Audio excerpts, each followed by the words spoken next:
It's a race to see what I reach first. Inner peace or liver failure. Right, okay. First off, hi!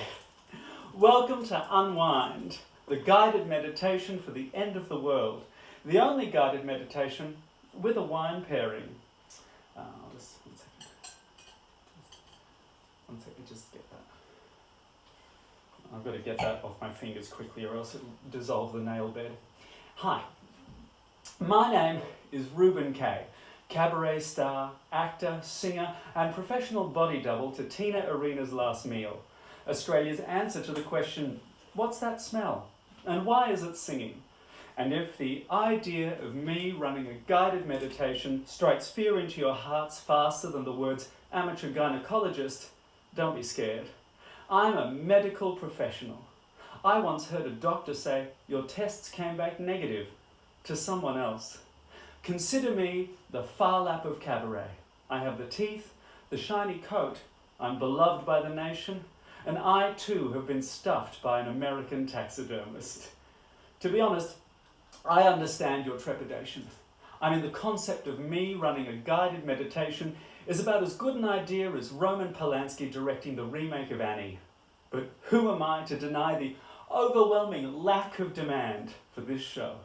I am every millionaire celebrity alone in their mansion singing Imagine to a world of COVID-19 sufferers, showing the same instinct for reading the room as Helen Keller. Now, welcome to my boudoir. It's very rare I let people see my inner workings, and it's even rarer that I find myself next to an open flame. I am a Jewish homosexual, and I am incredibly flammable. Now, today's meditation I have modelled on the attitudes of male conservative leaders from around the globe, because tonight's meditation is entitled, Fuck Everyone Else, I'm Just Looking After Myself. Yes, tonight is the Ayn Rand meditation. So cut any family ties, freeze your hearts, burn any shred of humanity you might have left, and let's make the world a better place for all of us, to the exclusion of everyone else. Actually, before we do, I want to clarify. I know that guided meditations are very common, and people might be asking why a guided meditation. Well, let's just say that when I saw that there was public suffering, and I saw the way the self-help industry jumped on that to make a quick buck, I figured, why shouldn't this bitch do the same? And now, a public service announcement, because I do love to service the public. I'm doing this series not as a desperate way to connect to people in a time of massive public isolation, or as a weak, trembling grasp at trying to scrounge an income when the government has denied any funding to the arts. I do it because I'm an inspiration. And, well, I don't want to throw the word hero around. Messiah is so much simpler. People look to me as an aspirational figure. They look to me as the possibility of a new and ennobling world. And if you've started drinking at breakfast and have disappointed your entire family, then you're halfway there. And I wanted to talk about how we're passing the time during Lorona. We're all consuming so much TV and so many films at the moment. And now is a perfect time to get into the great filmmakers you never really had time to view. But can I suggest that while in isolation, stick to light and fluffy films. Get some brain chocolate into you. Some Like It Hot, His Girl Friday, Bringing Up Baby, your Katharine Hepburn, Cary Grant, Tony Curtis, Jack Lemmon, Marilyn Monroe types. Nothing too heavy. And for the sake of your mental health, please stay away from films by Bergman, Larry Clark and Gus Van Sant. We are all far too fragile to watch Dancer in the Dark. It's not going to end well. It'd be like watching a snuff film in a morgue. Now let's get to the most important part of this whole downward spiral. The wine, or as we've come to call it here on Unwind, red Panadol, a numbing agent for the soul. I'd like to thank all of the wonderful people who've donated through my PayPal throughout Unwind. The PayPal link, by the way, is paypal.me/RRK Entertainment. People who have donated, honestly, it has touched the cavernous, vacuous darkness that sits in the middle of my chest, kind of where a heart would be on a real human, someone who wasn't made in an accident at a genetics lab when two zoologists tried to splice a peacock, a praying mantis, and the teeth from the Luna Park sign. Your generosity has meant that I could actually afford to buy a nice bottle of wine this week, or food. Instead, I bought several cases of this shit. What can I say about this wine that hasn't already been screamed from a street corner by a toothless meth addict? This is a non-vintage, red-coloured liquid that may actually be listed as an epoxy. It's served in a bag, which is also what you'll be buried in if you ingest it and don't seek immediate medical help.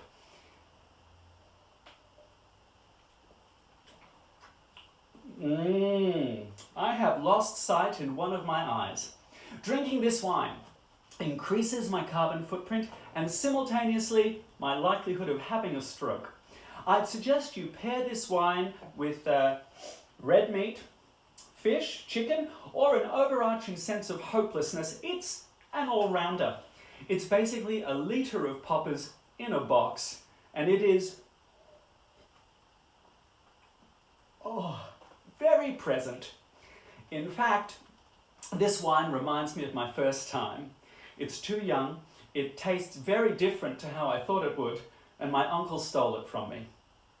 I regret it immediately.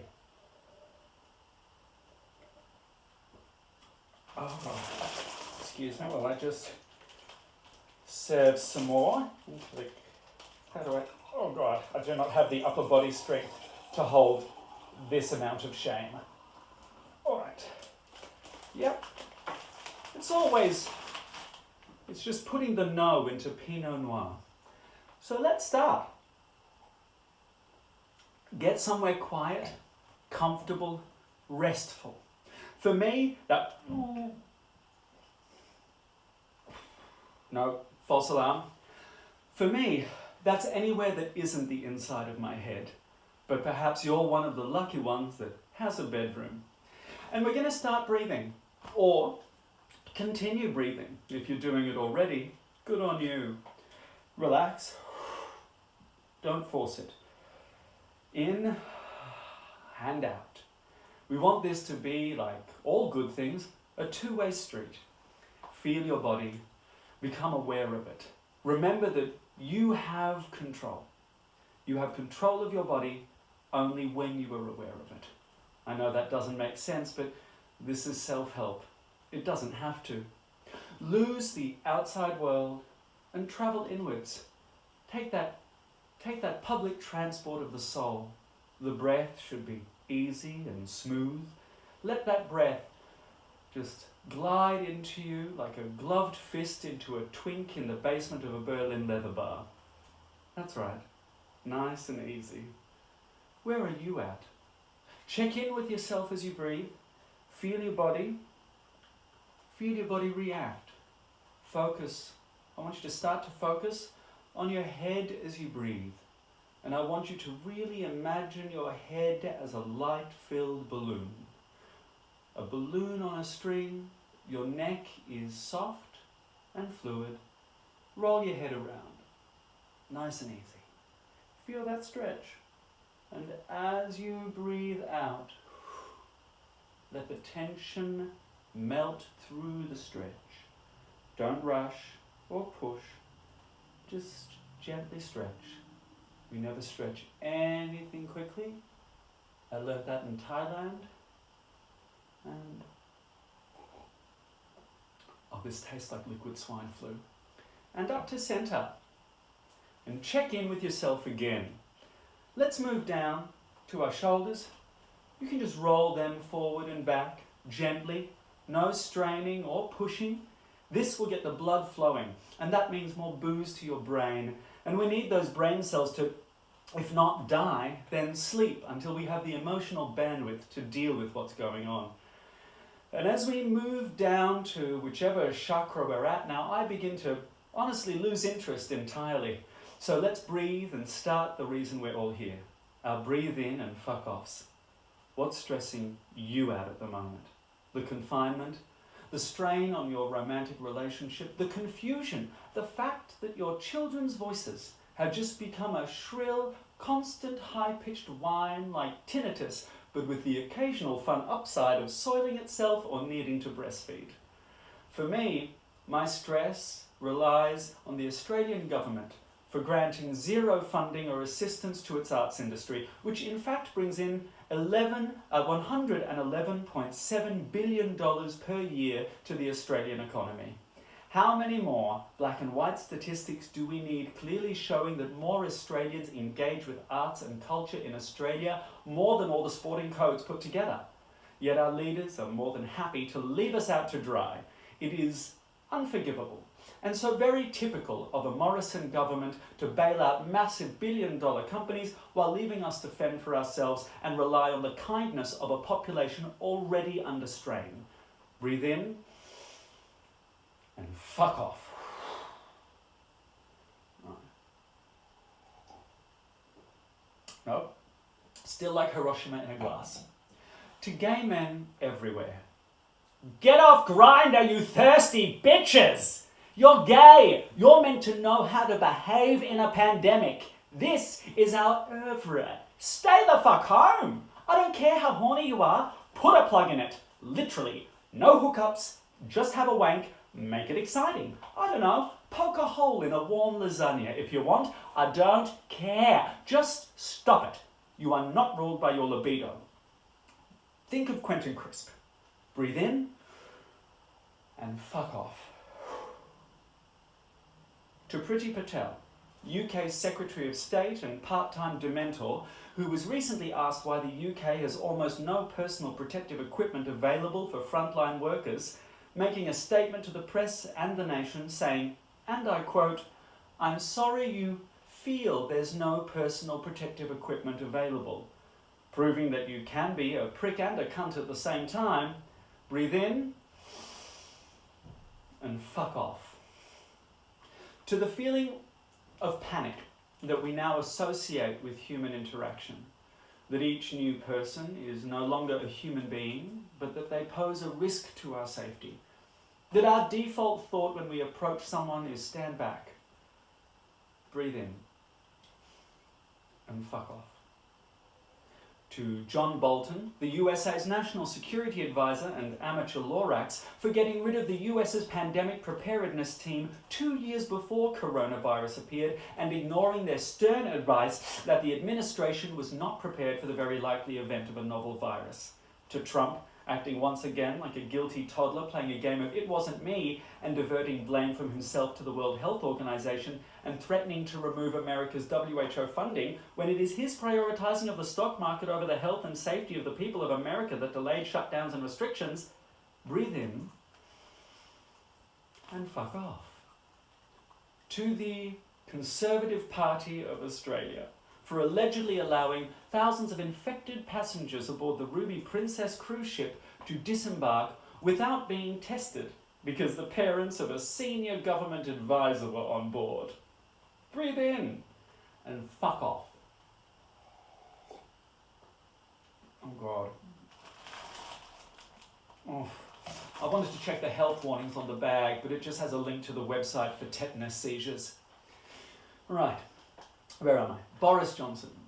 Now, as glad as I am that another human being has survived this virus, just between you and I, did it have to be him? And after surviving, oh God, it's coming up. That's what he does to me. He brings me gas. He brings me up. After surviving the grinning statement with complete crocodile tears claiming newfound admiration for and celebrating the heroism of the NHS, an institution he has voted to sell off time and time again, for having such an obviously false Damascene conversion and using it as an advertising scheme to garner sympathy for a man and a party so mercenary and vile that Voldemort looks at them and says, "Calm down, girl. Breathe in and fuck off." To Tony Abbott and the Conservative government of 2013 for fighting tooth and nail to be contrary to Labor and not pass the appropriate fibre optic NBN, meaning that in Australia the internet is now buckling under the massive amounts of traffic due to everyone working from home / watching inordinate amounts of porn. Do you have any idea how hard it is to jerk off when the internet is working slower than David Attenborough's prostate? Breathe in and fuck off. Nope, still not there.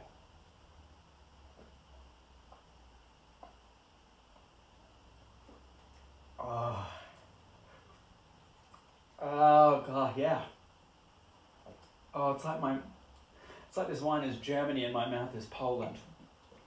All right. Whew. I feel a lot better / drunker. How do you feel? We've released all that bad energy. It's out and it's gone, and now we move on to my favorite part, taking in the good. So take a drink and get ready for the highs of the day. All right. Wow, this wine is definitely in my mouth. Our first high, as always, is me.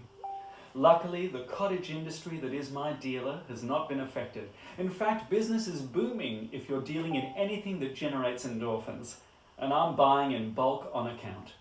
I'm basically aiming for that sweet spot between Miley Cyrus at the VMAs and Ellen Burstyn in Requiem for a Dream.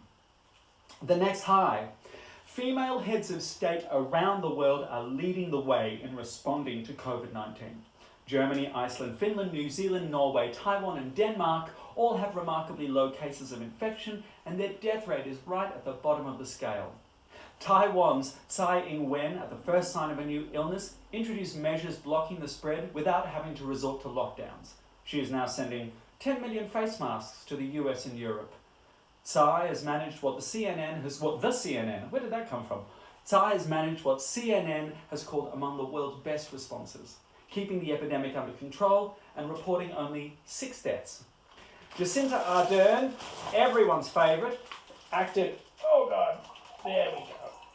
Oh dear. That is reminiscent, isn't it? Oh. I don't know about you, but after drinking this much wine, my bowel movements are about as regular as a French verb. Okay. Jacinda Ardern has acted early and with decisiveness, saving New Zealand from the storm. As of mid-April, they have suffered only 4 deaths. Iceland, under the leadership of Prime Minister Katrin Jakobsdóttir, I'm very good at pronunciation, except at pronouncing the word pronunciation, is offering free coronavirus testing to all its citizens and instituted a thorough tracking system that means they haven't had to lock down or shut schools. Angela Merkel, the Chancellor of Germany, stood up early, calmly, and told the people of Germany take it seriously. So they did. The country's numbers are far below its European neighbours, and there are signs that they may be able to start loosening restrictions soon. Sanna Marin, Finland's 34-year-old millennial Prime Minister, utilised social media influencers as key agents in battling the coronavirus crisis. Recognising that not everyone reads the press, influencers of any age are invited to spread fact-based information on managing the pandemic. They have had just 49 deaths. Norway's Prime Minister, Erna Solberg, held a dedicated press conference where no adults were allowed. She responded to the children of Norway, answering children's questions from across the country, taking time to explain why it was okay to feel scared. The originality, compassion, and obviousness of the idea is staggering. So here's to the brilliance, empathy, and care shown by these perspicacious and wonderful leaders. Let's hope to see more of it in the future. Here's to you, ladies. Oh, in other news, the Taiwan government male officials are wearing pink face masks to show young boys that pink isn't just for girls. I'm a fucking fan of that! March 2020 was apparently the first March in nearly 2 decades without a school shooting in the US. A shame it took a global pandemic for this stat to happen, but let's take what we can, people. In Tunisia, a workforce of amazing women have isolated themselves inside a factory to make personal protective equipment around the clock and sending it around the world. I applaud these brave, fantastic women for their sacrifice and their work. Animal shelters are running out of animals for the first time ever, and that's brilliant. However, I do feel a little spark inside me when I think of the middle-class, cute young family who wanted to adopt a lovely little puppy because they're bored in isolation, and instead got an unsocialised Rhodesian ridgeback called Ripper who was rescued from an underground dogfighting ring. Fetch, Ripper! And now, I want to talk to you, the common people. I know that this is hard, and I know that this is long. It's literally all the things I normally look for in a man, except this has overstayed its welcome for literally months. And there is a sadness and a fear that is inescapable. We've lost our ability to gather and connect on a very real level. And although online content is a perfectly valid form of expression and communication with a vibrant community, it lacks the visceral, physical interaction of going to a show. It doesn't have the same sense of occasion, escape, ritual. So please spare a thought for the millions of designers, composers, stage managers, techs, directors, assistant directors, second assistant directors, I don't know what they do, who are out there who cannot do what makes them them. And when this is over, and it will be over, see a show. If you can put money into the arts, into the industry you turn to when you want to feel, laugh, think, connect, then do it. I beg you. If tonight's meditation has helped, and how could it not, remember that it's all down to me, Reuben Kaye. My PayPal link is paypal.me/RRK Entertainment. I'll be posting it later. And remember that this is temporary. None of us know when it will end, but it will ultimately end. And when it does, know that there is something very real, indomitable and strong inside all of us. In our darkest moments, there is something that can't be beaten. Something that makes us human and vulnerable, and yet is stronger than COVID-19. It's not the human spirit, it's super gonorrhea. I'll leave you with that. Good night. My name's Reuben Kaye. You've been watching, and I've been inebriated.